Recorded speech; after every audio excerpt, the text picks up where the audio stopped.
Ao chegarem ao rio, viram que não havia nenhuma ponte para atravessá-lo, e o rio era muito profundo. Ao vê-lo, os peregrinos ficaram assustados, mas os homens que os acompanhavam disseram: "Vocês precisam atravessar ou não chegarão à porta." "Não há outro caminho?" perguntaram os peregrinos. "Há", responderam os homens, "mas só para dois, que são Enoque e Elias, a quem foi permitido passar por cima do rio desde a fundação do mundo, o que não foi concedido a mais ninguém até agora." Então os peregrinos, especialmente cristãos, começaram a se desanimar, olhando para todos os lados, mas não conseguiram encontrar um caminho que evitasse o rio. Perguntaram aos dois companheiros se a água era igualmente profunda em todo o rio. Eles responderam que não, mas que isso dependia da fé que tinham. Decidiram, então, entrar na água. Mas, assim que o fizeram, Cristão começou a afundar e gritou para Esperança: "Estou me afogando nestas águas, todas as ondas passam sobre mim." Esperança respondeu: "Coragem, irmão. Eu alcancei o fundo e ele é seguro." "Ah, meu amigo," exclamou Cristão, "as dores da morte me cercaram, e não verei a terra que mana leite e mel." Um grande horror e escuridão tomou conta de Cristão, de modo que ele não conseguia ver nada. Perdeu parte dos sentidos, a ponto de não conseguir se lembrar ou falar corretamente sobre nenhum dos doces momentos que havia encontrado no caminho. Suas palavras revelavam um grande medo de morrer naquele rio e de não conseguir entrar pela porta da cidade. Os que estavam ao redor também notaram que ele pensava nos pecados que havia cometido, tanto antes quanto depois de se tornar peregrino. Também perceberam que ele era atormentado por visões, fantasmas e espíritos maus, o que se deduzia pelas palavras que ele soltava. Esperança fez um grande esforço para manter a cabeça de seu irmão fora da água.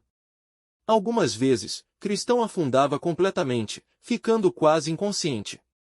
Esperança tentava consolá-lo, falando sobre a porta e sobre aqueles que estavam esperando ali, mas Cristão respondia: é a ti que esperam. Sempre foste esperança desde que te conheço. Ah, se eu fosse aceito por ele, ele se levantaria para me ajudar, mas, por meus pecados, ele me trouxe até aqui e me abandonou."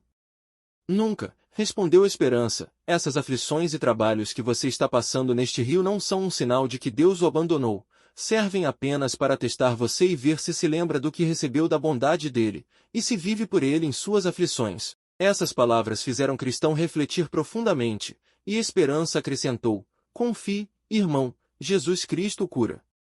Ao ouvir isso, Cristão exclamou em alta voz: "Sim, eu o vejo, e ouço que ele me diz: quando você passar pelas águas, eu estarei com você, e os rios não o submergirão." Assim, foram se animando mutuamente, e o inimigo não pôde fazer nada contra eles, deixando-os em paz até que atravessassem o rio. A profundidade das águas foi diminuindo, e logo encontraram um lugar onde puderam firmar os pés. Que grande consolação sentiram quando viram, novamente na margem oposta, os dois seres resplandecentes que, ao saudá-los, disseram: "Somos enviados para servir em favor daqueles que herdarão a salvação." A cidade estava situada no topo de uma grande montanha, mas os peregrinos subiam com facilidade, pois iam amparados pelos resplandecentes. Além disso, haviam deixado para trás, no rio, seus trajes mortais.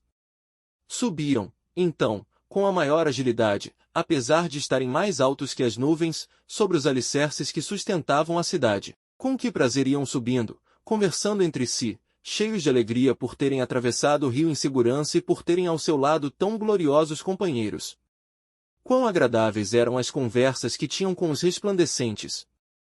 Eles disseram: "Vocês estão perto do paraíso de Deus, onde verão a árvore da vida e comerão do fruto.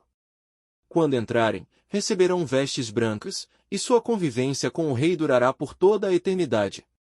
Lá, vocês não verão mais o que viam e sentiam na região inferior da terra, isto é, dor, doença, aflição e morte, porque tudo isso já passou. Vocês se juntarão a Abraão, Isaque, Jacó e aos profetas, que agora descansam em seus leitos, por terem andado em justiça. Receberão consolação por todos os seus trabalhos e alegria por toda a sua tristeza, colherão o que semearam, isto é, o fruto de todas as suas orações, lágrimas e sofrimentos que passaram pelo rei no caminho de sua peregrinação. Vocês o servirão continuamente com louvores, com vozes de júbilo e ações de graças. Aquele a quem desejavam servir no mundo, com tanta dificuldade devido à fraqueza de sua carne. Seus olhos se alegrarão com a visão, e vocês mesmos com a doce voz do Altíssimo, recuperarão a companhia dos amigos que os precederam, e receberão com alegria todos aqueles que os seguirem no lugar santo. Ser-lhes-ão dadas vestes de glória e de majestade, e quando o Rei da Glória vier das nuvens, ao som da trombeta, como sobre as asas do vento, vocês virão com ele. Quando ele se sentar no trono do julgamento, vocês se assentarão ao seu lado, e quando ele voltar para a cidade, vocês voltarão com ele ao som da trombeta e ficarão com ele para sempre.